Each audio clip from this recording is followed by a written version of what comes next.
How to save custom outfits on Roblox. Hello everyone, welcome to this channel. I'm here to help you out today. So without any delay, let's get started. So first of all, launch the Roblox application on your device and make sure that you're logged into your Roblox application on your device. As you are logged into your Roblox application on your device, you just need to wait for a few seconds so that you check on your connections and make sure you have stable internet connection. If not your Wi-Fi connection, you can switch to cellular data as well. So let's wait for a while until it loads. And while it loads, you can also see that there are different options over here. So let's wait for a few more seconds.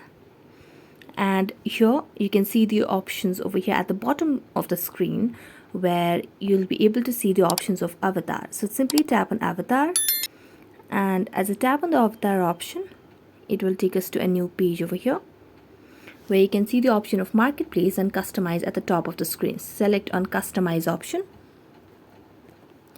As I tap on customize, you can just see at the bottom of the screen the different options. So you just have a tap on this plus icon or this gear icon under the creations, where you can see you can also update the existing character, or you can just save as new if you want to save custom outfits. And you have to enter your name. So let's name this outfit as something. I'm going to tap on pink and then tap on save, and as I tap on save, we can just add certain things over here regarding the customs over here. And there you go. So thank you so much for watching this video. See you next time.